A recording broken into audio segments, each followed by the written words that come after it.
Muchas gracias por estar aquí con nosotros en Metete Navarra Podcast. Hoy tenemos una invitada especial. Ella es Adriana Chaverri, es licenciada en fisioterapia. Y bueno, primero que nada, agradecerte, Adri, por estar aquí compartiendo tanto conocimiento como cosas que ojalá la gente se deje y darte un espacio. No sé si quieres presentarte vos un poquito, quién es Adri Chaverri, qué haces, a qué te dedicas, todo, contanos un poquito de vos. Claro, muchas gracias más bien, Adrián, por invitarme acá y muchas gracias a todos los que van a escucharnos acá este rato.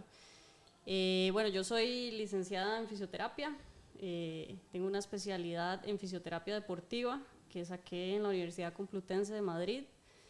Tengo otra especialidad en terapia manual ortopédica, acá de la Universidad Santa Paula, y trabajo básicamente con muchos deportistas, corredores sobre todo, es el grueso de la gente que atiendo.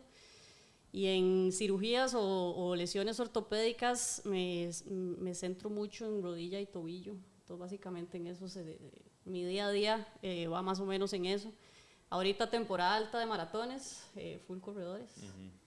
Tengo ahí varios cursos de Mackenzie, no sé, radiculopatías. Trato siempre de estar llevando por lo menos un par de cursos al año. Están trayendo gente muy buena ahorita acá, que hay que aprovechar y estar actualizándose porque todo cambia demasiado rápido. Todo lo que uno en la U le dijeron ya todo está cuestionado. Sí, entonces, sí, totalmente. Entonces sí, eso más.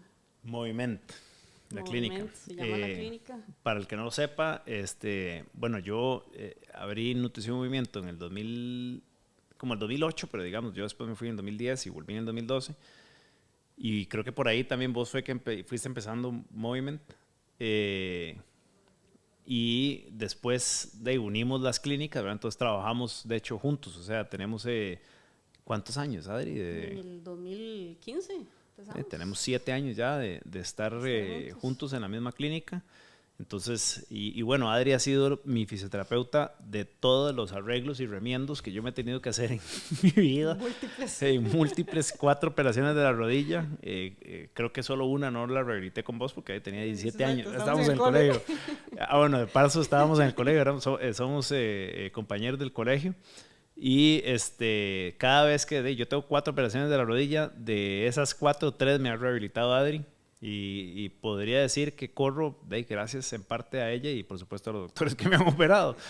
Y cada vez que tengo una lesión, estoy ahí pidiendo la ayuda y es excelente y por eso precisamente quería invitarla hoy acá para hablar sobre el episodio de hoy que se llama todo sobre lesiones y recovery en deportes de endurance. Entonces, bueno, antes de entrarle ya más al tema, digamos, de contenido y de preguntas que te voy a ir haciendo, ¿por qué estudiaste o sea, por qué te dedicaste a esto? A ver. En realidad no tengo como una historia romántica como de yo quise ayudarle a la gente toda mi vida. Yo salí del cole, no sabía qué hacer con mi vida. Yo quería estudiar ingeniería industrial en la UCR, ese era mi objetivo. No entré y entré a administración de empresas ahí en la UCR. Cuando iba a empezar el tercer año de U, me acuerdo que yo tercer año, wow. Tercer año de U. Yo dije, esto no es lo mío, a mí esto no me gusta, yo no me veo en una oficina trabajando todo el día. Siempre fuiste deportista. Exacto, siempre he hecho deporte, me fascina y bueno, ahora ¿y qué hago? Porque igual no sabía qué hacer, entonces yo dije, bueno, lo que a mí me fascina es el deporte, yo soy una fiebre, a mí me encanta ver, me encanta hacer, creo que he hecho todo. Y básicamente era o educación física o terapia física, ¿verdad? O sea, yo taché todas las carreras. Y entré a terapia física, la verdad, sin saber realmente qué iba a pasar. Y por dicha me encantó, me fascina, o sea, me encanta. Soy bachiller en administración de empresas, terminé. Bueno, creo que la gente no sabe que nunca eso. está de más tener algo así, ¿verdad? Terminé la carrera y sí, al final por eso empecé en terapia física y estoy muy feliz del día que tomé esa decisión porque trabajo mucho lo que me encanta, entonces. Ok. Eso es súper apasionada, Adri, es como bien lo hablaba antes, pasa capacitándose, yendo a cursos y nos compartimos montones de cosas, de artículos. Adri, vea este artículo que leí de Recovery, este libro, entonces compartimos mucho ese tema de pasión por lo que hacemos los dos, ¿verdad? Sí. Pero bueno, está interesante eso, ¿eh? Ni Sí, yo lo sabía eso. dato curioso. Bien, entonces yo tengo aquí, digamos, la línea que vamos a ir siguiendo. El otro día hablaba con Jesús, ¿verdad? En el episodio 2, sí, en el episodio 2 que tuvimos a Jesús de Jorge, el entrenador. Él habló un tema que a mí me pareció muy importante porque él dijo, la lesión va a aparecer. La lesión es hasta cierto punto es parte del proceso, ¿verdad? Entonces, mucha gente tiene normalmente muchas dudas con todo esto de la lesión. Es muy un tema muy tabú, ¿verdad? A la gente no le gusta ni hablarlo. Hablar me lesioné es casi como decir hice las cosas mal y no necesariamente las cosas se hacen mal. O sea, ya ahorita lo vamos a hablar. Pero yo lo que quiero del episodio de hoy es que la gente se lleve de como toda una radiografía de qué es la lesión, por qué sucede, qué se puede hacer, qué no se debe hacer, qué funciona, en temas de recovery también, que es parte de los temas que queremos hablar, qué funciona, qué no tiene evidencia, qué no tiene suficiente evidencia, qué sí es fuerte evidencia, porque esto es un tema muy interesante, el tema del recovery. Y en tu campo, a mí lo que me llama la atención es que es muy difícil por medio de un estudio científico, aterrizar las cosas de forma muy concluyente. ¿Por qué? Porque vean, cuando uno hace un estudio, digamos, de nutrición, es muy fácil controlar las variables. Hay algo que en un estudio se llama que se hace a doble ciego, digamos, que es que la persona no sabe la intervención que le están haciendo. Es decir, si yo voy a probar el efecto de la cafeína en alguien, yo puedo engañar a la persona y hacer que la persona no sepa que le estoy dando cafeína y puedo medir si tiene un efecto no mental. Y en el tema recovery, como vamos a hablar más adelante, es demasiado difícil cegar a la persona y hay un tema de digamos que la persona se predispone a la intervención. Te van a hacer esto, entonces inmediatamente la gente empieza a pensar, esto es para recovery, esto es para recovery, y termina funcionando por un efecto a veces placebo y a veces no, ¿verdad? Pero bueno, eso lo vamos a conversar un poquito más adelante porque lo que quiero es como te digo, ¿qué hay en la ciencia que sí podemos, digamos, llevarnos hoy, que sí funciona y no funciona, básicamente? Entonces, primero quiero que entremos por el tema del dolor. ¿Cuál es la causa más común del dolor? O sea, ¿por qué aparece algo que de repente duele? Específicamente hablando, porque obviamente esto es algo y un espectro hiper grande del tema del dolor, pero ¿por qué empieza la señal del dolor? ¿Es una señal mala? ¿Es una señal de pare? ¿Es una señal de, ok, no, dele? O sea, ¿qué pasa con eso? ¿Qué pasa con el tema del dolor? Con el dolor yo diría más que eso es una señal de alarma. O sea, para aprovechar aquí un poco, porque el tema del dolor es súper amplio y además me encanta, nosotros en realidad no tenemos una vía del dolor. O sea, no es como que yo me majo un clavo y mando una señal de dolor a mi cabeza. O sea, no funciona así, no hay una vía específica del dolor. Lo que se mandan son señales de alarma al cerebro y el cerebro es el que decide si algo va a doler o no, ¿verdad? Entonces, basado en qué, en sus experiencias, en dónde estoy, en lo que me ha contado la gente, lo que me ha pasado en la vida, el cerebro es el que decide si algo duele o no. Entonces, yo puedo tener dolor y no tener lesión. Ok, eso es bastante interesante. Puedo tener una lesión grave y que el dolor sea o nulo o poco. Que eso es una cosa muy interesante. No sé si tenés ese dato. ¿Es más o es más fuerte la mujer que el hombre en el dolor? Porque, ¿sabes qué he visto yo? Digamos, esto es un tema muy anecdótico. Yo he visto que en temas de fracturas por estrés, por ejemplo, el hombre es mucho más pendejo y lo percibe antes que la mujer. O sea, yo veo que la mujer cuando llega al punto donde hay dolor es porque está fracturadísima. Sí, yo de grave. No sé, y siempre me he puesto a pensar que me imagino que la mujer debe tener un umbral, no sé, del dolor más alto y le da y le da y le da y obviamente de forma contraindicada y llega al punto donde la lesión es más grave, pero siempre he tenido esa duda. Sí, o sea, en tema de que si te puedo aquí nombrar un estudio en que hayan hecho, no, la verdad no sé, pero en tema de experiencia sí, la mujer suele tener un umbral de dolor más alto. Sí, entonces, bueno, siguiendo un poco ahí lo que te decía el dolor, es muy, depende mucho de cada uno. O sea, es como una interpretación. Es como depende mucho de cada uno, entonces, pero es importante saber eso, o sea, que yo puedo tener puedo tener lesión y no tener dolor, y puedo tener dolor y no tener lesión. Exacto, o sea, eso es fundamental de saberlo, o sea, para dar un ejemplo rápido para que la gente como que entienda un poco esto, si yo voy por la calle corriendo y me doblo el tobillo, feo, ¿verdad? 15 grado 3 de tobillo, y me caí al piso, y viene un bus, ¿verdad? Que me va a atropellar, mi cerebro apaga el tiene dolor que decidir, y pega un sprint. que o me duele el pie o me salvo la vida. Entonces yo voy a ser capaz de levantarme y correr, ¿verdad? Porque mi cerebro decidió en ese momento que yo tenía que salvar mi vida y que el pie en ese momento no es importante. Hay como una inhibición de esa señal, digamos. Sí, no, la alarma no la reproduce como dolor el cerebro en ese momento, ¿verdad? Tal vez ya pasaste la calle y ahí sí. Pero eso es igual, es como cuando uno le dicen se accidentó y salió y tenía fracturado todo. Es como en el momento el cuerpo, las señales de alarma, él decide. O sea, el cerebro es el que va a decidir qué pasa. Es como cuando la persona bueno, y esto lo ves en boxeo, por ejemplo, la persona le quiebra la nariz, está todo hecho pedazos, todo golpeado y todo, y la persona en el momento no le duele nada. Exacto. Va al camerino y ya se baja la adrenalina, la pelea, y la persona le duele hasta el alma, ¿verdad? Exacto, entonces eso pasa porque tenemos kilómetros de nervios, de sistema nervioso, que es el que manda esas señales, y un sistema nervioso se puede poner hipersensible, que es lo que pasa mucho con la gente de dolor crónico, que tal vez ya no está lesionada, pero sigue teniendo dolor. Lo busca casi que hasta cierta forma, digamos. No sé si lo busca, o sea, no es que lo inventan, porque hay que tener mucho cuidado, es una línea muy delgada entre la persona se está inventando un dolor o no, o sea, no, duele. Sí. Pero duele porque tengo un sistema muy sensible. No porque necesariamente, hay un daño. Entonces, no sé, si vos me preguntas a mí si yo puedo hacer ejercicio o correr con dolor. Que esa era una de las preguntas que te iba a decir, ¿verdad? Si yo tengo un dolor, ¿debo parar? ¿Debo seguir? Ajá. ¿En qué escenario debo seguir? ¿En qué escenario debo parar? Sí. Yo normalmente les digo que hay una cosa que se llama la escala de dolor percibido, que es de 0 a 10. 0 dolor, 10 el peor dolor de mi vida.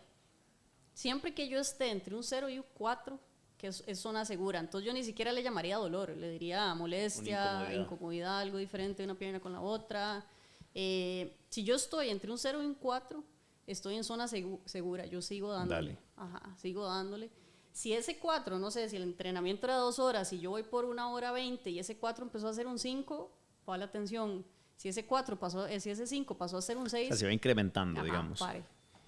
Y hay que tener en cuenta qué pasa durante y qué pasa después, porque no se vale ir y correr y decir, no, yo estuve en un 4 la hora y media, pero en la noche estás en un 8. Ajá. O sea, igual inflamaste, igual fue mal, ¿verdad? Eso es interesante porque yo, digamos, en los estudios de manejo de cargas, hay algo muy interesante que si vos le preguntas a la persona inmediatamente, apenas termina un entrenamiento sobre su percepción de esfuerzo de ese entrenamiento, te lo ratean más alto que si le preguntas 3 horas después.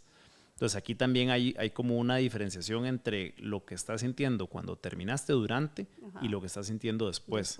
Si lo que estás sintiendo después incrementó dramáticamente, digamos, o significativamente, eso es una señal, digamos, de alarma de mierda, ok, sigo con dolor después o sigo con más dolor después de haber terminado. Esto debería ir a chequeármelo, debería de ponerle ojo. Y debería además darme cuenta que si era hora y media, fue mucho. Porque a mí no me gusta, yo trato como de no quitarles la actividad. Si vos sos corredor y llegas con una lesión, a mí no me gusta decirle como no corra nada. A mí me gusta encontrar ese punto donde usted puede correr entre un 0 y un 4. Pero no tengas ese efecto, digamos. Post, de las dos. Entonces es una forma de medir, ok, hora y media fue mucho. Entonces dale 1 hora a ver qué pasa. Okay. Entonces encontrar como el punto a donde no tenés ese incremento, digamos, ahí exponencial y que después no termine la persona mal. Y que después no termine mal. Entonces es una forma de medirlo. O sea, si el dolor aumenta hay que parar y si después duele fue mucho y hay que revisar. Es una forma como para saber uno, porque es mentira que corren con 0 dolor. O sea, usted sabe. Sí, siempre hay dolor. De hecho es algo... Es que vamos a ver, también es que volvemos a lo mismo. Aquí hay tipos de dolor. Exacto. ¿Verdad? Está el dolor que uno asume y concluye normal, ¿verdad? De qué sé yo, una maratón, por ejemplo, llevo dándole tiza al cuerpo 38 kilómetros, todo duele. O sea, todo duele, pero no es un dolor que uno diga algo está mal. O sea, algo se rompió, o algo me quebré, no, o sea, uno nada más empieza todo a doler, terminas y al día siguiente todo duele, pero no necesariamente, digamos, hay una lesión. Sí, sí, igual, y es importante porque con el tiempo aprenden a conocer el cuerpo, o sea, usted sabe cuando un dolor ya no está Sí, sí, tan uno como que normal. sí se da cuenta cuando un dolor es más que o sea, es fuera de lo normal. Ajá, ajá, lo que pasa es que de ahí les gusta patear la bola y no darle Ajá. pelota. Ahora, cuando un dolor te empieza a cambiar la mecánica, Ajá, ahí yo, en mi opinión, digamos, yo como entrenador, yo inmediatamente le digo pare. sí, pare. Porque el dolor, si ya está empezando a alterar tu mecánica, No, ya estás empezando a compensar otros músculos, exacto. cambiaste el reclutamiento muscular, o sea, ahí Sí, más bien, y si no hubo vienen una otros lesión, dolores. exacto, si no hubo una lesión que te hizo cambiar la mecánica, va a haberla por el cambio de mecánica. Exacto, exacto, sí, ¿Sí? sí, sí, sí. Entonces, eso es un punto importante ahí para que se lleven. Porque yo, uno como entrenador de un grupo, ¿verdad? Uno ve de todo, ¿verdad? Y a veces uno los ve renqueando. Sí, sí, va Entonces, yo renco. apenas lo veo renqueando y le digo, ma, pare. Sí, O sea, pare porque aunque la cosa no sea grave y la persona tenga, digamos, esto que tal vez no le incrementa el dolor, lo que sea, si está alterando su mecánica por el dolor, yo ahí, al menos desde el punto de vista de entrenamiento, yo le digo, ma, pare. sí, sí, sí, totalmente. Porque Que pare. empezando por muchas cosas, el rendimiento no va a ser el mismo porque tu reclutamiento muscular está siendo totalmente otro, los patrones de reclutamiento están siendo otros. Y segundo, mae, un renqueo, ¿verdad? O sea, renqueando por un dolor. Sí, sí, no, no, o sea, Para algo mí mal eso está es pasando exacto, ahí. para mí eso es señal de que mae, algo hay que hacer, o sea, vaya cheque eso. Es lo primero que yo le digo, Exacto, mae, pare y vaya chequeese porque exacto, nada le va a dejar correr de esa forma. exacto. Bien, ok, entonces ahí respondimos varias.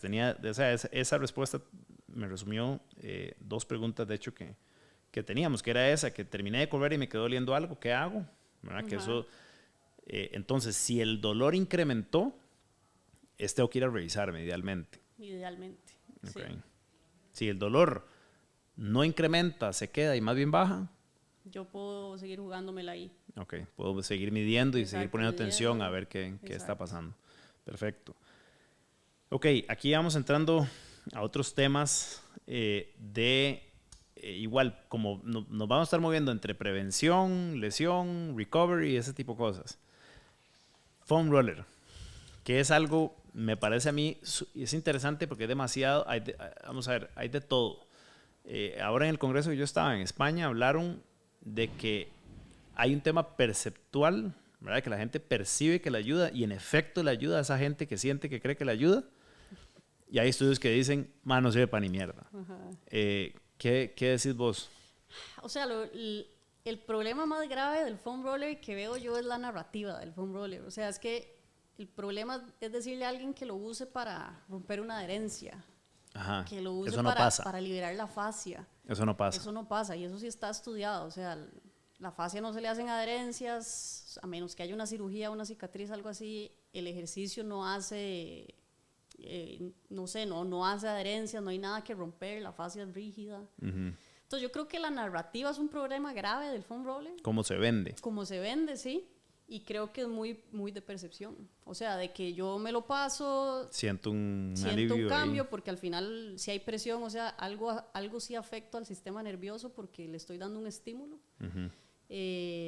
Entonces sí, yo creo que es más un tema de percepción y que yo me siento bien Ajá. cuando me paso el foam roller y sí creo que hay un factor de muy mental que si yo confío plenamente en el foam roller, Claro, me me va funciona. a Como funcionar. vamos a hablar más adelante, Ajá, 99% de las estrategias de recovery. sí. Pero, Ahora, pero si vos me preguntás, ¿el foam roller va a ser, me va a evitar lesiones? No. Si yo me lo pase o no, yo te diría que no. O sea, a veces me dicen, es que yo creo que no me paso el foam roller lo suficiente. Ajá. No, no. Hay un O sea, efecto eso, negativo que puede venir del foam roller, digamos, de pasárselo y mayugarse mucho, sí, digamos. si abusas un poco del foam roller, sí, igual la pistola y estos. O sea, si Ajá, la idea no es quedar al día siguiente adolorido que no puedo ni tocar porque como que me moreteé, digamos, ¿verdad? Ajá. Entonces sí, O sea, puedo crear un daño. podría crear un daño, es raro porque el foam roller duele. O sea, Sí, normalmente la persona tal vez no para se lo antes de, ajá, no de se que lo haya un pasa daño. tanto, sí, entonces Ahora, ¿hay algún momento donde tiene más o menos sentido usarlo? ¿Antes de entrenar, después de entrenar, en la tarde, digamos ahí? ¿O eso tampoco hay mucha no evidencia, hay digamos, mucha de eso? evidencia de eso. O sea, creo Ok. que es como lo que a la persona le guste. Lo que sienta que le ayuda. Exacto, o sea, si usted me dice a mí, yo nunca me paso el foam roller, yo no le voy a decir, no pases el foam roller. Ajá, No, porque no. eso es vacilón. Vamos a ver, yo soy la persona más escéptica, yo creo que por mi naturaleza científico, digamos, yo soy la persona más escéptica que hay en el mundo. O sea, a mí me dicen inmediatamente, esto es para esto, yo digo, nomás ahora no sirve. Sí, exacto. Esa es mi posición inicial ante todo. Entonces a mí me da risa porque yo veo estas modas pasar y yo generalmente nunca las creo. Entonces yo cuando veo qué pasa, yo después nada más digo, sí, me lo imaginé que no servía para ni mierda. Sí, sí, hay mucho marketing, o sea, al final también si vos ves a atletas muy top, Ajá, hacerlo de uno dice yo. Ajá, que eso es uno de los temas que tenía, todo ¿verdad? Y lo ves, por ejemplo, con esta hora el cupping. Ajá, de las ventosas. Mae, sale, no sé, sale LeBron James, que se hace el caso más popular de todos fue Y Michael Phelps, Ajá, ¿verdad? Que llegó y entonces, claro, el mae compite en las Olimpiadas, sin la chema y anda todo mae, moreteado de la vara. Mae, la gente dice, mae, esta vara debe ser la última gota, mae, la vara más profesional que hay con eso, que hay con el cupping. O sea, primero, ¿cuál es el mecanismo que venden? Porque para entender un poquito, digamos, ok, el argumento, porque siempre hay un argumento. Ellos dicen, es que esto hace esto y va a ayudar. ¿Cuál es el mecanismo que ellos venden detrás de esa vara? Anda parecido, es como de separar la piel del músculo, como de liberar las adherencias, mejorar la circulación, pero no tiene evidencia, o sea, ni una. Y Ahora, he investigado full y a mí lo que no me gusta de las ventosas es que puede ser peligroso. Es que una cosa es que usted se pase el foam roller, ay, que no haga nada. pero es que una ventosa mal puesta, o sea, o una infección que se puede hacer, se puede romper. Porque esa sangre, o sea, esa sangre que se necesario. ve, esa sangre que se ve es algo, digo, es daño. Eso es daño, o sea, Entonces, estás creando un daño ahí y la sangre se está yendo casi a la piel. Ajá, entonces, con ese sí yo soy anti. Ajá, ahora, anti, es que o sea, no hay evidencia, Adri, o que hay evidencia que no sirve. Hay evidencia que no sirve. Ok, es porque ese es el tema. Hay cosas aquí que la respuesta va a ser no hay evidencia y hay respuestas aquí que van a ser hay evidencia que no sirve. Hay evidencia que no sirve. Ok. Y es eso, y es que puede ser peligroso. O sea, es que yo ni loca me haría eso. O sea, no sé si has visto las fotos. A mí me lo han hecho. A mí una vez, fui a un masaje y voy nada más para que me masajen, ya está. Exacto, Y sí, la doña se pone creativa y me dice, le voy a poner una ventana. Ay, qué hijo de puta pereza. Y yo para no echarme, ¿verdad? Y quedar como el imbécil, ¿verdad? Para decir, esa vara no sirve. Madre, yo no, dije, póngame esa picha, está bien, madre. Y madre, me pone esa mierda y yo, madre, qué verga, madre. Y además todo marcado. Yo decía, madre, qué estupidez, madre. Pero por lo menos a mí, porque yo soy de esa naturaleza. ¿Y qué? ¿Sentiste que sirvió? Picha. Yo sentí como que tenía, madre, un chupasangre pegado en la espalda, madre. O sea, yo no sentí ni gorra. Es que volvemos a lo mismo. Yo soy demasiado escéptico, entonces más bien yo soy el espectro de las barras de recovery que en muy poco le funcionan porque soy demasiado escéptico, ¿verdad? Y como te digo, el tema del recovery es el que quiero dejar para el final porque a mí me parece el más interesante de todos porque es demasiado subjetivo, ¿verdad? La vara. Exacto. Ok, entonces, foam roller, no hay evidencia. Hay evidencia de que no sirve en muchos de los casos. Ajá. Ok. Cupping no sirve para ni mierda. Exacto. Okay. El cupping son estas si ventosas. Phelps no hubiera salido, esto no existiría. Y todavía siguen saliendo, porque yo te pasé hace poco de la NFL. Sí, un de la NFL, igual más con ventosas. Creo que fácil más tenía una bebé, una ventosa bebé en el dedo pequeño del pie. O sea, yo decía, más que no hubiera ventosa. Puta, es una sola ventosa, madre. Sí, o sea, estaba hasta la mierda ventosa. Yo decía, madre, o sea, es que quitarles... es que eso no se ve normal. O sea, es que, madre, yo no entiendo. Sí, y volvemos a lo mismo. O sea, a ver, ¿cuál es el mecanismo? Es que tiene que haber un mecanismo y si el mecanismo no existe, ahí es donde dice, que o sea, no sirve. Sí. Bien, ok, vamos tachando, digamos, cosas que funcionan y que no funcionan. Este es uno muy interesante, yo tengo mi opinión, quiero escuchar la tuya. El tema de estirar. A ver, aquí me llama la atención porque hay evidencia, o sea, sí hay evidencia de que antes, después, de que antes, después, de que antes no sirve, de que antes sí sirve. Yo tengo entendido, no sirve pre-entreno. Ajá, eso sí está totalmente ya... sellado, Ajá. ¿verdad? Ahora, hay tipos de estiramiento. Exacto. ¿verdad? Es el estático. El estático es el que no está, funciona. ajá. Y de hecho, más bien, yo he visto evidencia que es contraproducente porque le estás quitando el stretch reflex, este reflejo de estiramiento, digamos, que tienen los tendones y que nos favorecen, porque, digamos, en tema de correr, los tendones, lo que hablábamos también en el episodio con Jesús, es que los tendones devuelven una energía. Exacto. Precisamente por su capacidad elástica. Entonces, estirar antes de correr es como agarrar y estirar ese tendón y robarle esa energía elástica que te va a ir a devolver durante el entrenamiento. Igual pasa cuando vas a ir a hacer pesas, por ejemplo, ese stretch reflex. Si estiraste el músculo, ese push que tienen, me encantaría, digamos, la gente que no lo va a ver el podcast, pero digamos, cuando uno hace esto, ¿verdad? Lo que estoy haciendo es estirándome los dedos hacia atrás, el músculo tiene un reflejo de devolver con cierta fuerza. Entonces, lo que yo tengo entendido es que cuando una persona estira antes de correr, estás casi que, de cierta forma, disminuyendo ese efecto, ¿verdad? Inhibirlo. Estirar después. Estirar después, tampoco hay gran evidencia de que va a prevenir lesiones o va a recuperar el recovery, pero tampoco lo han desmentido del todo. O sea, ahora, ¿consideras que es un tema que puede depender de en quién se haga? Digamos, por ejemplo, yo no soy tan tieso, pero digamos, vos ves un Sebas es un garrote. O otros corredores que los ves son tiesos. El corredor normalmente es tieso, es vacilón. Sí. El corredor es bastante tieso. Y no es un deporte en el que tampoco necesitas ser súper flexible. Súper flexible, pero tal vez más que estiramientos, ejercicios de movilidad, estirar con ejercicio excéntrico, que al final es lo que realmente le da la longitud al músculo, no tanto el estiramiento estático, que eso sí está más estudiado, que el ejercicio excéntrico es el que excéntrico, no sé si la gente sabe, es estimular al músculo en estiramiento. O sea, si yo hago esto... Es contraerlo, pero mientras estira el tamaño. Si yo voy para acá, sería un excéntrico. Eso me va a ayudar más a mejorar mi flexibilidad. Mi rango, digamos, mi rango. Más que el estiramiento al final del entrenamiento. Y aparte que también yo lo veo y la gente lo hace muy mal, porque todos hacen 5 o 10 segundos de un movimiento y eso realmente no hace nada, y menos si lo haces una vez o 2 veces a la semana. O sea, realmente la longitud del músculo ahí casi que no debería de cambiarla mucho, ¿no? Sí. A mí me gusta más que sostenerlo o hacerlo un poco más dinámico. O sea, cuando alguien tiene, no sé, alguna lesión en específico, tal vez yo sí le digo como, bueno, cuando termine el entreno, haga esto, pero más como de ir y venir, como más movilidad. Al final del rango de las articulaciones, más que estiramiento, pero en evidencia no está ni totalmente desmentido ni comprobado todavía. Sí, es que vamos a lo mismo. El área tuya cuesta mucho, digamos, poder decir, sí, póngale el sello, la vara funciona. Ahora, pre-entreno, ok, no es tiro, pero sí es bueno hacer activación, movilidad, ese tipo de cosas. Sí, todo ese tipo de cosas. Y sobre todo en correr, digamos, en los que corren, salir a trotar suave primero, es que yo no entiendo. Salen a darle durísimo.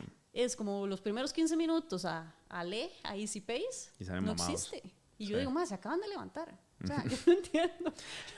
Ahora, un trote suave es una suficiente activación. Sí, puede ser una activación, pero hágalo suave de verdad. Sí. O sea, es que no, ahí usted no, bueno, ¿hay algún beneficio de irme rápido esos primeros 15 minutos? De hecho, no. Más bien, de hecho, hasta para la calidad de los intervalos, más bien es contraproducente. Exacto, entonces, o sea, háganlo de verdad, calentamientos. Ya si tenés tiempo, porque son las 5:30 de la mañana, todo el mundo que corre, por lo menos, si tenés tiempo a hacer movilidad, increíble, pero ¿quién tiene? O sea, muy difícil que le dé tiempo entre la levantada y todo, que un poquito de activación y movilidad. Pero si va a calentar, caliente de verdad, no salgan de una vez volados. Sí, desde el punto de vista, digamos, de calidad del entrenamiento es malo porque nosotros tenemos una vara que se le ha llamado en los últimos años el D-Prime, que es como decirte una batería que tiene el ser humano, digamos, y es una batería de energía. O sea, literal es una batería de energía que entonces esa batería te va a durar en el entrenamiento y la idea es agotarla. Entonces, si vos vas a ir a hacer intervalos de hagas tabla, 2 minutos, 3 minutos, pero empezaste antes fuerte, lo que pasa es que cuando una persona empieza fuerte, la maquinaria aeróbica dura en arrancar. Entonces, si vos empezaste muy rápido, más bien empezaste a gastar la batería porque la maquinaria aeróbica no se ha encendido, entonces empezaste a gastar la batería porque el otro sistema energético te roba más de la batería, digamos, como por decirlo, es que es difícil de explicar, pero sí es contraproducente empezar más bien a calentar rápido. Sí. Ok, bien, súper. Ok. tengo una lesión, llámese un desgarro, llámese, no sé, una tendinitis, una inflamación de tendón, este tipo de cosas. ¿Qué puedo hacer yo en la casa? O sea, ¿qué hay en casa que yo pueda hacer para mejorar? Darte ejemplos.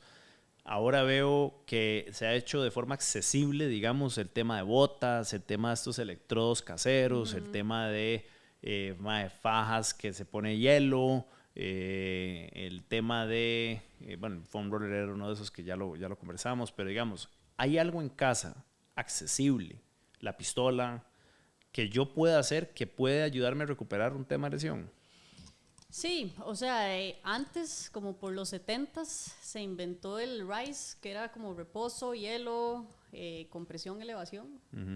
Que bueno, ahora hablamos del hielo, que ese es todo otro... Es un tema, sí. Todo debate. Ahorita se quitó el hielo de la ecuación y ahora se usa una cosa que se llama Peace and Love, que es como para tratar... ¿Qué tal? Qué maqui. ¿Qué tal ese? Oh, qué cursi que es más como digamos, se usa igual, protección, elevación, evitar antiinflamatorio, evitar hielo y empezar a cargar a tolerancia, se le llama. O sea, empezar a mover. O sea, casi ninguna lesión necesita reposo absoluto, más que casi que hueso, ¿verdad? Ajá. Quitarle el impacto totalmente al hueso. Entonces, empezar a mover a tolerancia, empezar a apoyar a tolerancia, todo eso hace que me circule un poco la sangre. La inflamación es necesaria, que eso tal vez la gente no... Ajá, de hecho, no por eso el entiende. hielo se ha sacado, digamos, como de las recomendaciones. Y un poco también lo del antiinflamatorio. O sea, yo necesito inflamarme para curarme. La inflamación es el inicio del proceso de recuperación. Es cuando llegan las células que curan. Entonces, yo no puedo frenarla. O sea, de hecho, más bien, si le das frío, más bien estás bloqueando la irrigación. Entonces, por eso es que viene todo el debate del hielo. Entonces, si yo, no sé, voy y me duelo el tobillo, déjelo ahí o sea, déjelo. Déjelo que se inflame un poco, unos 3 días. Sí, la persona se asusta. Ajá, y donde ve que se pone hielo y le baja, más bien cree que eso es algo positivo. Sí, porque el hielo sí quita el dolor, eso sí lo hace, por lo menos a corto plazo. Duerme, sí. Ajá, le va a quitar el dolor, entonces usted siente que le ayuda.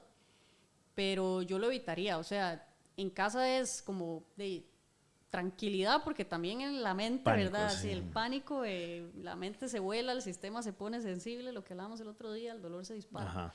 Entonces, estar tranquilos, mover a tolerancia, apoyar a tolerancia, que usaría la misma escala del 0 al 10, ok, que esté aquí yo entre un 4, 5, todo bien. Y si no pasa, irse a revisar. Los electrodos caseros que me decías, casi todos son corrientes que se llaman un TENS, que son corrientes de dolor, para dolor. Se podría poner y probablemente te va a ayudar un poco a calmar el dolor, no tanto a curar la lesión. ¿Qué hacen esas corrientes? O sea, ¿cuál es el mecanismo de la corriente, digamos? Trabaja a nivel celular, positivos, negativos, trabaja a nivel hay toda una teoría de Mills-Wald se llama, pero sí ayuda a bajar el dolor. O sea, es puramente de dolor, como de percepción del dolor. Se podría usar. ¿Las botas, por ejemplo? Las botas es que no tanto como si yo estoy lesionado, creo que los usa la gente. La gente lo usa como por carga. Como por carga, como para... ¿Y sirven? Volvemos a lo mismo, o sea, las inventaron para gente con problemas circulatorios. Se comercializó miles. Problemas circulatorios que en buena teoría una persona saludable no tiene. No tiene, exacto. Que yo no necesito como... Yo no necesito a alguien que me venga a estripar las piernas para tener un buen retorno venoso. Para tener un buen retorno venoso. Entonces volvemos a lo mismo. Es un poco que no está estudiado, no tienen evidencia. Pero las botas, ¿vos te has puesto botas? Sí. Es una delicia. Debo admitir que se siente rico, sí. Es una delicia. Yo las tengo en la clínica, las uso, no tanto. Pero cuando las uso me gusta como decirle a la persona, ok, le voy a poner esto 15 minutos, deje el celular ahí, no me hable y relájese. Y es como un break también a la persona, le siente rico, le baja un poco usted el trajín del día. Sí, es como hacer una meditación casi. Es como una meditación, entonces o sea, tenerlas en la casa debe ser una delicia. Sí, sí, a mí me gustaría de hecho tener unas boticas en la casa. Aunque ¿sí? no tienen evidencia, o sea, Okay. no hay evidencia de que funcionan ni que sean necesarias ni que te van a evitar ningún tipo de lesión. Creo que es el mismo tema como mental. Perceptual. Y creo que les da ese break como de la vida. O sea, la gente que tenga botas, Sí, que no póngaselas. para y se está enfocando, o sea, está dejando la mente nada más desocuparse. Exacto. Entonces, póngase las botas, deje el celular y no sé, hasta una siesta. Se puede echar uno ahí unos 30 minutos con las botas puestas. Es una delicia. Ok. Pero sí, evidencia, no. Ok, el tema del hielo, aquí a mí me interesaba también porque, vamos a ver, en tema lesión, al parecer no es recomendado. Y desde el punto de vista de adaptación, de hecho, de entrenamiento, porque eso lo veo mucho, muy popular en redes sociales, por ejemplo. Termina la persona de un entrenamiento y el video ahí, la foto metiéndose en la tina con hielo. ¡Ay, esta pinche la vara! La ciencia detrás de eso es negativa. O sea, desde el punto de vista de adaptación para mejorar. Sí, es que volvemos a lo mismo. Necesitas que haya esa fase de que si yo... De inflamación. De inflamación para que el músculo se adapte y sea más fuerte la próxima. Sí. Si yo corto eso, de ahí también no estoy dejando, sí, estoy retrasando. Y eso está comprobado. O sea, las personas que se meten en hielo, lo que pasa es que aquí quiero dejar claro un par de escenarios, porque ya después de aquí entramos al tema recovery. Pero digamos, la persona que se mete en hielo, después de una sesión de entrenamiento, la síntesis proteica la estás cortando. Ajá. ¿Verdad? ¿Qué es la síntesis proteica? Es básicamente el proceso que inicia los procesos, digamos, de adaptación. Entonces, es muy popular eso, lo veo. La persona le dio una sesión durísima y fue y se metió en una tina con hielo. No es que es como si no hubiera entrenado, pero literal, el beneficio, voy a hablar de porcentajes, si vas a obtener una adaptación de 100%, literal, hielo puede ser que sea de 70%. Sí. O sea, reduce la capacidad de adaptación meterse en una tina de hielo después de un entrenamiento. Ahora, meterse después de una maratón, por ejemplo, que ya no estás buscando adaptaciones del entrenamiento y nada más estás buscando, digamos, al día siguiente no querer tirarte del último piso del edificio de New York, del dolor, ahí sí, digamos, sería algo, o sea, porque para el dolor se ayuda el hielo. Ajá, exacto. Y además desinflama también, que digamos que después de una maratón, que es una garroteada, sí, ahí sí métase. Ahí sí, digamos, podría ayudar a esos síntomas que son ya tal vez en desproporción, digamos. Sí, por eso se dice que yo el hielo podría hacer una periodización dependiendo de la fase en que yo esté. Si estoy en pretemporada y lo que yo necesito es ser más fuerte, que mi cuerpo se adapte y todo esto, no debería usarlo. Pero si ya estoy en fase competitiva... Sí, por ejemplo, digamos un tenista que tiene un partido un martes y vuelve a competir un viernes. Ok, ahí yo lo que quiero es rendimiento, no adaptaciones de nada. Quiero que llegue lo más entero posible a la competencia. Exacto, entonces ahí sí metas en hielo y todo esto, pero si yo estoy en la pretemporada no debería porque, o sea, si yo quiero ser más fuerte, si yo hago pesas para ser más fuerte, no puedo ir y meterme en hielo después de... Sí, pues estoy bajando esa inflamación, esa circulación sanguínea que está en el punto que se microdañó, digamos. Yo creo que depende en la fase que uno esté, no sé, igual si vos haces conquistadores, sí, después de cada una vaya metas en hielo a ver. Sí, para ayudar que al día siguiente te duela menos. Porque hay dos partes, está como el hielo que no le quiero cortar las adaptaciones, pero el hielo que necesito para el día siguiente poder darle duro otra vez. Ajá. ¿Verdad? Entonces creo que están esas dos y que no... Ahí entra la crioterapia, en ese mismo. Sí, la crioterapia. La misma idea, asumo, es reducir inflamación por frío, ¿no? Sí. Pero es otra moda de esas. Sí, de que es una moda. Pero digamos, siempre he visto eso, la crioterapia, está la persona ahí haciendo cara de sorompo en el cilindro de la crioterapia. Yo nunca me he metido, para hacerte, no sé si vos te metiste, yo nunca en la vida me he metido. Asumo que debe ser una sensación nada placentera. Pero sí también lo veo. Y además son máquinas, de millones de... Además, te meten 3 minutos y no sé ni cuánto vale eso, ¿verdad? Y es lo mismo. O sea, de hecho, en el libro que vos has leído, el Good to Go, la MAE habla de que la FDA las prohibió. O sea, puso todo un reclamo de que era publicidad súper engañosa, que eso no servía para nada. Y aquí creo que tuvo su boom hace... Sí. Hay como 2 lugares aquí donde hay crioterapia. Sí, tuvo su boom, pero digo, en la fase de entrenamiento de corredores o así, yo no Sí, no se recomendaría por las adaptaciones. No sí. lo recomendaría, sí. Ok, bien. Y lo otro que se me olvidó decir, en caso de lesión del hielo, si yo sí tuviera mucha inflamación, o sea, no sé. Si me está pidiendo el movimiento. Exacto, que eso quería dejarlo claro. No sé, si te hicieron una cirugía de rodilla y esa rodilla está muy inflamada, ahí tal vez sí sea bueno ponerle hielo, porque tampoco es buena la inflamación en exceso, porque me limita el movimiento. Entonces yo eso tampoco lo quiero, y eso a mí no me sirve en rehabilitación, porque entonces no puedo. Entonces tal vez ahí en esa fase tal vez sí sea bueno poner... tenga su uso. Su uso, sí. Ok, bien. Ok, entrando ya a la etapa recovery. Aquí, bueno, ya tocamos hielo, ya tocamos las botas, electrodos caseros, crioterapia. ¿Qué hay en recovery que vos considerás esto es un must? O sea, esto aquí deberían de darle prioridad absoluta, digamos. O 1, 2, 3. O sea, creo que la uno, sin duda alguna, más que estudiada, es dormir. O sea, sueño, no hay... Sí, ese es el que yo tenía. No hay duda alguna, o sea, no... Es el que tiene más evidencia. No se puede cuestionar, ajá, es el que tiene más evidencia, es el más barato, pero es el que la gente sí, menos más subestima el atención le efecto. pone, ajá, y no, como que no le pone la atención a veces que de verdad se necesita. Sí. Y es de todo lo que podemos hablar hoy, lo que más evidencia tiene. El más fuerte de todo. Lo que más evidencia. De hecho, hay un estudio que en temas de reacción y ese tipo de cosas, de deportes como más de reacción o así. Así que tiene influencia brutal. Ajá, que si dormís, no sé, 5 horas, es como si yo me fuera a jugar básquet con 2 birras adentro. O sea, a ese nivel, y ahí van subiendo, o sea... De hecho que también había visto este dato que muchos de los choques, es más, hasta si no me equivoco, por encima de alcohol, son por... deficiencia de sueño. Deficiencia de sueño, sí, puede ser. O sea, por la capacidad de reacción de la persona cuando maneja. Normalmente cuando se han hecho estudios para ver cuánto sueño ha tenido la persona, y normalmente es un denominador común de muchos de los choques. Sí, sí, sí. Y durmiendo es cuando el cuerpo se regenera, cuando el cuerpo se adapta, cuando se hacen todas esas...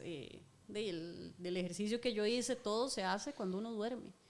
Y hay que dormir entre 7 y 8 horas, y ese cuento de que yo con 5 tengo... Ajá, es mentira, sí. Porque eso es legítimo. Y 7 orgullosos. Sí, como si fuera más. Yo solo duermo 5 y estoy bien. Sí. 8 horas más, estás loco. Yo con 5 estoy. Sí, estás hecho pichas lo que estás, güey. O sea, a esa persona se le olvidó lo que era dormir 8 Exacto, horas sí. y así vive. Pero sí. no está bien. O sea, tenés que tratar de dormir las 7, 8 horas. Y sí se vale meter siestas, porque a veces tal vez no se puede por X motivo, lo que sea. Puedes hacer siestas y cuenta. Suman. Sí. Entonces, yo creo que eso es obligatorio. O sea, yo siempre le digo a todos, o sea, antes de pensar en que si me compro unas botas, que si la pistola, que qué me habrá lesionado, que no me recupero, o sea, vaya a ver cómo está durmiendo. Primero, antes de pensar en todo lo demás de... Sí hay asociación entre, porque eso yo también lo he visto con estrés. Ajá. Y lo he visto con sueño, que sí hay más incidencia de lesión cuando la persona está con deficiencia de sueño. Sí, total. Igual con estrés. Ajá. Entonces el número 1 para mí, obligatorio. Si tuviera que hacer un top 3, número 1, dormir. Llévenselo aquí, exacto, top 3. 1, dormir. Alimentación, creo que es la otra que es muy importante en recovery. Y la tercera creo que es la salud mental y el estrés.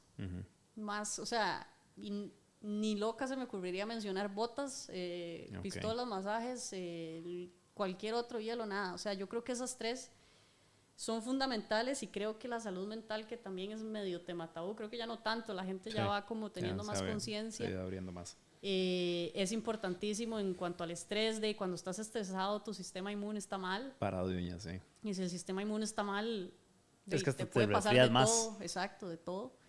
Yo digamos, yo soy una persona que yo me estreso y me contracturo. No sé, usted se estresa y pa' la espalda ahí, el cuello. Sí, es una vara impresionante. O sea, sí. Hay una manifestación del estrés en diferentes áreas. Digamos, yo lo veo mucho en la clínica, temas de gastritis, colitis, ese tipo de cosas. Es puro estrés en muchos de los casos. Yo tengo esa vara, o sea, yo estoy estresado y alzando una bolsa con papel higiénico, me contracturo. me contractura inmediatamente. Sí. Es una vara impresionante. Sí, es eso, es porque el sistema inmune está totalmente en alarma y de lo que hablábamos ahora del dolor y eso. O sea, te dispara todo. Y creo que esas tres cosas tiene que tomarla en cuenta el deportista y el corredor también en el momento en que voy a decidir. O sea, al final es eso, el deportista está en el borde de lesión siempre. Siempre, O sea, usted está ahí es que estás dañando. Exacto, está ahí a que cualquier cosita y me lesiono, sí. ¿Verdad? O sea, es parte de la vida del deportista. Sí. Al menos del deportista que es ambicioso, digamos, que está entrenando para mejorar. Exacto. Para empujar sus límites, digamos. Es parte de la vida y se va a lesionar en algún momento y no porque hizo nada mal necesariamente, lo que sea, o sea, va a pasar. Sí. Y estos tres factores yo creo que son muy importantes a tener en cuenta para el día que te toca un entreno duro. Porque no sé, o sea, si usted mañana tiene un entrenamiento duro de corrida, intervalos fuertes y no sé qué, y tal vez dormiste pésimo, estás teniendo una semana horrible, o sea, tal vez sea momento de decir, ok, mejor le bajo un par de rayitas. Yo voy y hago una tarea, no es que no hay que correr. Sí, tal vez mejor, no me voy a matar. Exacto, tal vez no me voy a matar, dormí pésimo, no me siento del todo bien, y creo que esas decisiones cuestan muchísimo. ¿Verdad? Porque vivimos en la cultura del toughness, ¿verdad? Del yo aguanto tiza. Y creemos que los procesos, madre, yo aguanté tiza, entonces bien, lo saqué. Y a veces más bien pudiste haber provocado una cagada. Exacto. Por jugar de machito también. Sí, tal vez perderse en ese entreno no era tan grave, ¿verdad? O sea, era más grave lo que podía haber pasado. Exacto. Y creo que esa conciencia tienen que irla haciendo y conociéndose. Eso es lo que yo más hablo, es de conocerse. O sea, porque la gente, a ver, si bien, que es vacilón, porque yo soy demasiado de gadgets, digamos, del anillo, pero esto al final de cuentas es para aprender, más bien que me ayude a conocerme. No que me diga qué hacer, sino que me ayude a conocerme. Digamos, yo soy una persona que, por 2 huilas, y mi sueño no es malo para nada. De hecho, lo he mejorado mucho. Pero las horas de sueño que yo tengo no son las que yo desearía tener. Entonces, digamos, a mí los gadgets de digamos, el Oura, que podría ser un episodio hablando solo de esta vara, a mí me ayuda a eso, digamos, a decir, ok, mae, mira, sí, puta, me siento refrescado, digamos, me siento bien, y me meto, puta, mae, qué maravilla, dormí 7 horas y media, 8 horas, lo que sea. Yo me fijo en esta variable que se llama Heart Rate Variability, no como te digo, como factor definitivo para decirme qué hacer o no hacer, pero sí como para iniciar decisiones, o sea, iniciar la conversación de una decisión. Mae, puta, o sea, estoy cansado, no dormí bien, y me siento así, o sea, la vara me da los datos y yo digo, puta, más sí me siento cansado, entonces yo digo, ok, posiblemente lo mejor es descansar. A veces yo me siento bien y el aparato no me lo dice y a mí me pela. Digo, yo me siento bien. Sí. O sea, yo digo, madre, no, o sea, hoy le voy a hacer caso a cómo yo me siento. Entonces yo siento que es una de las varas que le falta mucho a la gente, aprender a conocerse, percibir cuáles dolores son normales, cuáles no, qué hacer, qué no, cuándo darle duro, cuándo no, porque volvemos a lo mismo, la gente vive en esta cultura de toughness, de mamá, yo aguanto dolor. Exacto. Okay. Y que no quieren parar. Sí, es que es difícil, ¿verdad? Porque crees que vas a perder. Ajá, la gente cree que ya lo arruinó. Ajá, y al final el resultado lo dan todos los entrenamientos que sí hiciste y no los que no. O sea, porque exacto. Es como, yo lo digo mucho en la alimentación, es como nadie se adelgaza por comerse una ensalada. Exacto. Y nadie se engorda por comerse una hamburguesa. Sí. Es la suma de las varas. A la maratón o al evento, lo que pesa son los 150 buenos entrenamientos que hiciste, no exacto. Los 1, 2, 3 que salieron cagados. Sí. Y lo otro que es, y que yo lo veo demasiado ahí en la consulta, cuando la lesión llega, porque va a llegar, a casi todos les va a llegar. Siempre hay un momento donde nadie se va a joder. Yo ahí es cuando se ve realmente cómo es la actitud del deportista, porque cuando todo anda bien, todo es muy fácil, ¿verdad? Y todo es alegría, y cuando la lesión cae, puro. Ahí es cuando realmente uno ve, ok, este tiene la pasta, ¿verdad? Porque la parte mental en afrontar una lesión mucho. Golpea mucho, y si vos no sos capaz de darle vuelta a todos esos pensamientos negativos que tenés en el momento de la lesión, de darle vuelta y enfocarte en lo positivo y en voy a salir adelante, cuesta salir. O sea, Sí. y yo puedo tener dos personas exactamente iguales con la misma lesión, no sé qué, que si uno es positivo sale y el otro negativo, ahí va. Es que pensando porque el negativo apenas salga va a empezar a buscarse el dolor. Sí. Pensando por ahí también. El positivo tal vez sale pensando qué maravilla, que no lo siento poco, o sea, Sí, o sea, la actitud, o sea, al final el cerebro es demasiado fuerte, sí. demasiado fuerte en todo, o sea, Claro. la mente es demasiado fuerte en todo, entonces eso es otra, o sea, cuando llegue el momento de lesión que le va a llegar a todos, es como, ok, sí, estoy ahuevado uno o 2 días, pero de ahí ya, o sea, Sí, sí. A iniciar el proceso de recovery que también requiere exacto, jupa. que también requiere jupa y de ahí salir más fuerte de la lesión que tuvo, Sí. o sea, al final también de todo se aprende. Claro. Sí, Eh, sí. No, es parte, y volvemos a lo mismo, es parte del proceso. O sea, la parte gente del tiene que proceso. dejar de pensar de que los procesos exitosos son los que, en los que no me no pasó lesiono. nada. Son en los que si tuve una lesión salí de ella y salí más fuerte o aprendí de ella, digamos. Exacto, sí, el otro día le decía a un paciente que también es paciente tuyo que tuvo que correr el último fondo de la maratón y tuvo que parar porque se le medio lesionó ahí, no va a correr probablemente hasta el día de la maratón y entonces ya Ajá. todo está echado por la borda, ¿verdad? Entonces yo le Es un decía, tema. yo vea, su cuerpo está listo, pero Todas las adaptaciones fisiológicas están ahí. todo está hecho, pero si su jupa no está lista, Sí, si sí. usted está en este bache Sí. negativo, o sea, esa Totalmente de maratón, acuerdo. de ahí. Totalmente de O sea, si acuerdo. usted no cambia el chip ya, de que usted va a poder ir a darle porque todo está hecho, Sí. o sea, no va a haber forma de que esto salga bien. Sí. Eso lo hablaba yo en el podcast pasado, de lo de alimentar los bichitos que te van hablando durante el evento. Si vos alimentás el bichito negativo, te va diciendo, más es que la lesión, más es que la lesión, es que más se te cagó el proceso al final. Más eso pega, o sea, porque volvemos a lo mismo. Al final, muchas de las carreras, el factor mental, como lo está diciendo, no solo en el proceso de recovery, sino ya en el día. O sea, si vos tenés en tu jupa solo pensamientos, es que qué picha, la lesión te quitó 2 semanas de entrenamiento, es que más, si hubieras podido entrenar esas 2 semanas más, estaría caché. Eso todo pesa un pichazo. Sí. Y además, o sea, si vos, que esto también pasa mucho, si vos te lesionaste, qué sé yo, una fascitis, dolor de la planta del pie, tuviste una recuperación dura, es una lesión lenta, complicada, no sé qué. Si vos seguís corriendo ya sin lesión, ya lo que hablábamos ahora, pero seguís en la jupa.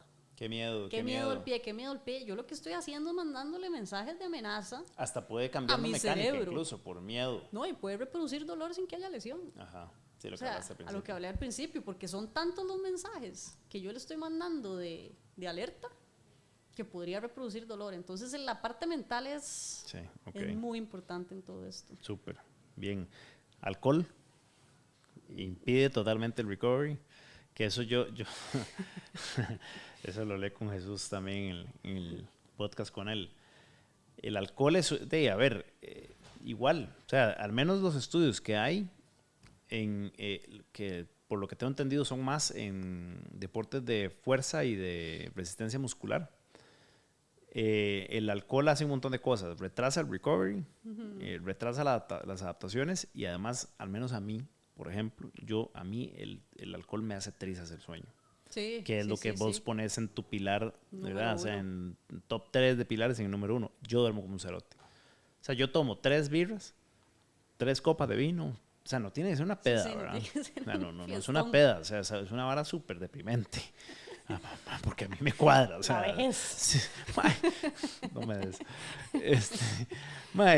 Es súper triste porque a mí me gusta tomar. No soy un gran borracho porque mi estilo de vida no me lo permite. Sí, pero es rico. Sí, pero de ahí, me gusta. Y a mí, o sea, yo duro 2 días recuperándome de una tanda. Entonces, digamos, aquí volvemos a lo mismo. Si yo voy a entrenar habiendo dormido fatal porque me metí una peda el día anterior, estoy haciendo más daño. O sea, estoy llevando el límite a donde la zona de riesgo puede ser más que el beneficio. Comprando más fichitas para la rifa. Exacto. Ok, y lo de la alimentación me parece muy bueno eso que lo tengas, porque yo siempre lo he dicho, no alimentarse bien lesiona. O sea, yo lo digo así, porque volvemos a lo mismo, todo es un tema recovery. Entonces, digamos, volvemos a lo mismo, y siempre se lo explico a la persona, el recovery es un proceso energético dependiente, o sea, tiene que haber, el cuerpo va a destinar cosas, tiene que destinar una energía para reponer fibras que se rompen, cerrar, digamos, líneas de hueso que se están quebrando. Exacto. Es un proceso energético dependiente. Si la persona vive a dieta restringida y comiendo como un pajarito, obviamente ese proceso no se va de la misma forma. Sí, totalmente. Bien, yo creo que ya le hemos dado casi todo. ¿Sí? Esas eran todas las preguntas que teníamos. Entonces, para resumir, tema mental, demasiado importante. Puede haber dolor, puede no haber lesión, puede haber lesión y no puede haber dolor. Esa me deja esa me preocupa un poco más, que no haya dolor y haya lesión. ¿Cómo se da cuenta uno en un escenario así? Muy difícil. O sea, el ejemplo como más típico que uno usa es como esos moretes que te aparecen y no sabes ni cómo. Ajá. Y algo pasó ahí y no fue suficientemente... Y no hay que ignorarlo. Depende. O sea, no fue necesariamente amenaza para el cerebro como para reproducir el dolor. Okay. No son tan comunes esos, pero... No, pero sí, yo lo he visto eso. O sea... Que uno le dice, Mike, ¿qué le pasó? No sé, y no, Mike, ¿qué putas? Exacto. ¿Qué está pasando? O sea, uno de repente uno amanece con un morete y no se dio cuenta. Exactamente. Ok, bien. Entonces, top 3, ese es tal vez el punto más importante de todo el podcast. Dormir bien, comer bien y salud mental. Creo que ese es el top 3 y después de ahí... de todo lo que usted quiera sumarle y le guste hacer. O sea, yo no le voy a decir a nadie, no se ponga las botas, no se haga el foam roller. Al final, si te gusta y te sentís bien, eso es al final la conclusión que yo siempre le digo a la gente con el recovery. Es, es que a mí me sirve pasarme foam roller, páseselo. Exacto. Es que a mí me sirve ponerme las botas, póngaselas. Exacto, si usted no siente ni mierda las botas, no se las ponga. Así de sencillo. O sea, lo mismo, yo no le voy a decir a una señora que me dice que se echa árnica y que eso la cura, que no se la ponga. O sea, lo mismo. Y usted le sirve la árnica, dele. Por la madre hace árnica. Sí. O sea, no. Yo había visto uno que no conversábamos, Adri, que me llamó mucho la atención, que es estos que les llaman sleep deprivation tanks, que son esta vara de meterse en unas cápsulas de agua que te ponen a flotar. Ajá, que estuvo muy de moda. Sí, floating. Y los Warriors lo hicieron. Yo me metí en una de esas. Mike, el race director de Chicago, nos invitó. A ese madre siempre se le ocurren varas súper interesantes. Y nos invitó a un lugar en Chicago a meternos en una de esas varas. Y yo me acuerdo que cuando yo iba de camino ahí me dice, sí, no, les va a gustar. Es 1:15. Y yo, ¿qué? 1:15. ¿Qué voy a hacer? En un tanque. Yo, mae, ¿qué puta va a hacer? Y luego yo, ¿qué puedo meter el celular? No. O sea, es irse a meter y a flotar. Creo que le echan sal. Es con sal. Sí, es que le tienen que aumentar la densidad de la vara para que uno flote, para que uno de verdad flote sin que tengas que estar pensando en la vara. Entonces fue muy interesante. Te puedo decir que la experiencia fue súper agradable. O sea, porque o sea, te ponen a flotar en un agua, en un tanque, digamos, que está iluminado bonito, digamos, como una luz tenue, y literal no es como flotar en el mar, que uno tiene que y respirar para sacar el cuerpo, y uno tiene que hacer como un esfuerzo para flotar, no, literal. Solo estás ahí. Uno flota. O sea, uno nada más, de hecho, yo le entré a la vara y yo, ¿qué putas voy a hacer en 1:15? Y me voy pegando esta ruleada. Sí. Pero esta ruleada, o sea, llegué a un nivel de relajación que porque yo, digamos, meditar, por ejemplo, no puedo. Primero porque soy muy tieso. Entonces, digamos, las posiciones normalmente lo ponen uno a meditar. Yo me incomodo en 2 toques. Sí. Entonces, siéntese como indio, no puedo. Ponga el cojín y la mierda. Paso así. Picha la espalda. No puedes, no puedo. Entonces, cuando me fui a flotar, fue una relajación increíble que yo hubiera estado ahí 3 horas. O sea, yo he dicho, que esta hora tan increíble. Sí. Y estaba leyendo que al final de cuentas, lo que ayuda mucho al recovery, hay como un pensamiento de lo que hablamos antes, de cómo cuesta en los estudios extrapolar, digamos, las cosas. Al final de cuentas es también relajarse. Exacto. Ayuda demasiado. O sea, desconectar lo que dijiste, a veces el masaje, digamos, que la persona va a hacerse de terapia, ayuda más incluso tal vez el desconectarse, estoy sacando 1 hora de mi día de pasar en el corre, en el come mierda del brete, en los huilas y la vara, sino que nada más ir, como que me masajeen y me den atención y yo me relajo. Sentir que estoy haciendo algo por mí mismo, la de paja que se echa uno ahí. Exacto. Entonces, digamos, eso también se puede considerar un tema recovery, nada más Sí. desconexiones, digamos. O sea, esa desconexión que usted logró ahí no lo hubiera logrado de otra forma. Nunca. Nunca. No hay forma.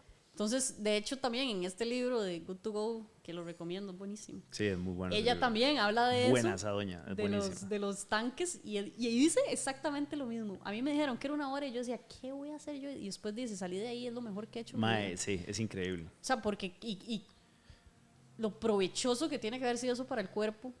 Sí, desconectarse. Desconectarse, O sea, meditar, desconectarse. no pensar en nada, dormir. Sí, Mae. que es lo que la gran mayoría de la gente anda deficiente, de tiempo de relajarse, de parar, de esta mierda, Exacto. mandarlo para el carajo. Que ahí es donde yo digo lo de la narrativa, que es lo que a mí me gustaría que los fisios cambiáramos un poco. O sea, si usted va a ese lugar de sales y le dicen que le va a mejorar la circulación. Ajá, que quema grasa, porque de fijo eso le meten, siempre todo quema grasa. Exacto, va a salir más flaco de ahí. Ajá. O sea, ¿qué hablada? Nada más cambie la narrativa, no es que hay que decir... Véndalo por lo que es. Exacto, por lo que es, no es que hay que no sé, que decir que no lo haga, Sí, es que es, hacer hay las que varas darle mágicas. otro enfoque al foam roller, darle otro enfoque a la pistola, al masaje, a las botas, a esta vara de flotar, pero no meter un cuentazo de que, de que vamos aquí a quitarle el ácido láctico y... Pero sí, eso de flotar lo había leído. Mae, épico. O sea, épico. Yo cada vez que voy a Chicago quiero que Maggie me vuelva a llevar, solo que me da pena porque es carísimo, hijo de puta. Float 60 se llama, increíble.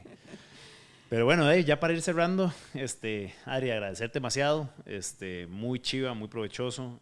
Al final volvemos a lo mismo. El mensaje es también, use lo que le sirva también en parte, ¿verdad? Exacto. Si usted siente que hacer siestas le sirve, hágalo. Si siente que el masaje le ayuda, hágalo. Si las botas le ayudan, hágalo. Porque al final de cuentas, la ciencia del recovery es mucho eso. Es si yo creo que me sirve, le sirve. Exacto. Eso es al final de cuentas el mensaje. No es que usted sí, a usted no. No, si usted siente que le sirve. Hágalo. Punto. Siga haciéndolo. Entonces el mensaje también en tema recovery que quiero como que la gente se lleve, porque es lo que hay en ciencia. Digamos, en ciencia eso es lo que hay. Falta mucho y es difícil de medir, como decíamos ahora. Entonces sí, definitivo. O sea, si usted siente que algo le ayuda, que se siente bien y... Que llegó mejor al día siguiente a entrenar. Mejor al día siguiente, siga haciéndolo. Sí, o sea, totalmente de acuerdo. No lo cambie. Ok. No, Adri, demasiadas gracias. Temas muy importantes, porque como digo, la gente tiene siempre estas dudas. O sea, a mí siempre la gente me pregunta, ¿y esto sirve? ¿Y esto no sirve? ¿Y esto qué hace? Y creo que hoy se respondieron muchas de esas preguntas. Sí, gracias por la invitación acá. No, muy chiva con todo hablar gusto. de esto. Es muy chiva. Sí. Bueno, muchísimas gracias a todos por estar aquí en el episodio de Métete en la Vara Podcast. Este es el episodio 5, si no me equivoco. Wow. Vamos bien. Avanzando el podcast. Ahorita tenemos hasta un patrocinador. Muchas gracias a todos por acompañarnos.